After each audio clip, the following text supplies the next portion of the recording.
Well, vibes are high out here at Grand Park, and the Colts feel pretty good about how they've played this summer. Shane Steichen told us earlier that he's loved the progression of his team throughout training camp this summer, and we saw it a little bit last week in Baltimore. But notably, he's really impressed with how Tyler Warren has become acquainted with this system, and he felt like he played a great game in Baltimore, and he spoke raves about his work ethic and how he's conducted himself at the facility today.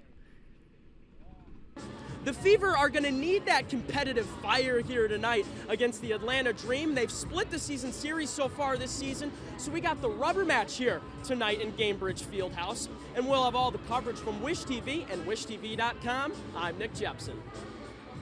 Week one of Colts training camp wrapped up at Grand Park today, and obviously the top story is still the quarterback battle between Anthony Richardson and Daniel Jones. But for Colts wide receiver Alec Pierce, he said it doesn't matter who's under center. They both have what it takes to lead these Colts.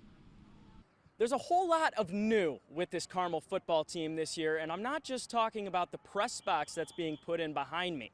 Head coach Kevin Wright is back for his second stint with the Greyhounds after winning a state championship in 2011, and these players could not be more excited for his return. For the first time ever, the WNBA All-Star Game will be right here in Indianapolis, but sadly, its star, Caitlin Clark, will be sidelined this weekend with that groin injury. But for Team Collier and Team Clark, the players are still buzzing and excited for this opportunity. Caitlin Clark back here in Gainbridge Fieldhouse tonight, dropped a triple-double here on Saturday against Angel Reese in the Sky. She's ready to do it again. Dream and Fever tonight at 7 from Gainbridge. We'll have all the coverage here from Wish TV and WishTV.com. Alex Palou, he's won almost every race in the IndyCar Series, but he had just one more to cross off his list. After winning the Indy 500 yesterday, he said his favorite feeling was kissing the bricks. But the better feeling is tonight, where he gets that big old paycheck here at the JW Marriott at the victory celebration with all the drivers. After 25 years, the Indiana Pacers are headed back to the NBA Finals. But this journey is not over just yet. They see the MVP Shai Gilgeous-Alexander on Thursday in Oklahoma City. But for head coach Rick Carlisle, this underdog story isn't anything new. We've all been doubted at some point in time in our lives, and then you got to look in the mirror and you got to face the doubts, and you decide how you're gonna go forward.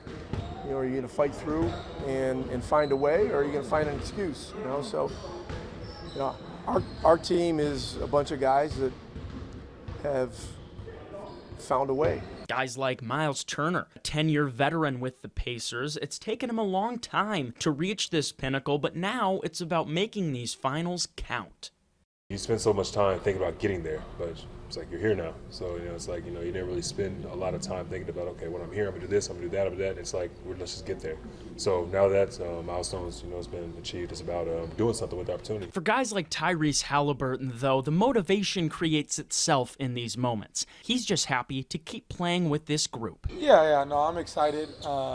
This is the reason that we do this, and everybody's dreamed of playing in the finals their whole life. So I'm really excited to be a part of this and a part of this with this organization, this group. The Pacers have embraced the underdog mentality this postseason, so this series is no different. And with an NBA Finals appearance 25 years in the making, Indiana does not want to let this one slip. From Indianapolis, I'm Nick Jepson, Wish TV, WishTV.com. The WNBA All-Star Game took place in Indy here tonight, but earlier this week, players met with the CBA to discuss a new agreement, and tonight was the perfect night to get that message out. The players took to the court wearing shirts that said, "Pay us what you owe us."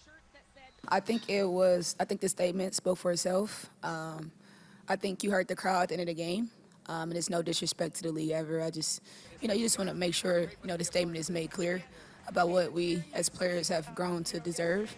And I think it was less about trying to make a statement and more about we got to just make sure the statement is clear. Like Mitchell said, it was not just the players, but the fans fighting for these athletes' salaries as well. A pay them chant broke out late in the game, and All-Star Game MVP Nafisa Collier said that this fight isn't just for themselves, but for the future of the league as well. I feel like I haven't been able to forget it. Like, people won't let us, which is amazing. Just the awareness that we've raised this weekend. You guys asking these questions, the fans doing that chant, that was like gave me chills. The fact that we've kept this so present and so in the conversation, it's definitely, of course, like never left my mind because of that. And, you know, this could possibly be like a CBA 7 years. You never know how much longer you have to play. And so obviously I'm taking this really seriously for myself, but also for the future generations. We are setting up the next CBA. You always have to think about that as well. And so the decisions that are made here affect a lot of people. And so, of course, we're taking it really seriously. Even though those CBA negotiations happened earlier this week, it didn't mean there was an absence of fun here tonight. All the players had a great time, and Kelsey Plum, she's no different. She said that even the entire weekend in Indy was a special one.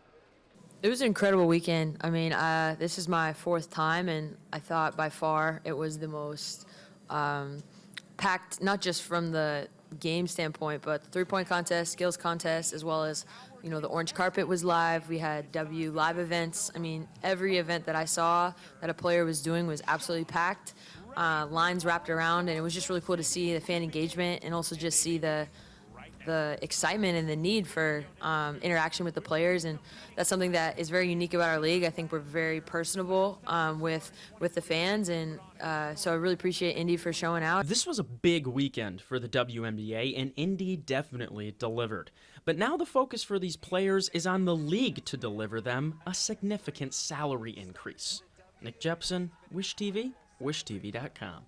Big news for IndyCar racing fans this week, even more specifically Ed Carpenter racing fans, as ECR has just announced they're bringing a new state-of-the-art facility here to Grand Park in Westfield. And Westfield Mayor Scott Willis said that Grand Park is already special as it is, but this just adds a little bit more to the already state-of-the-art complex.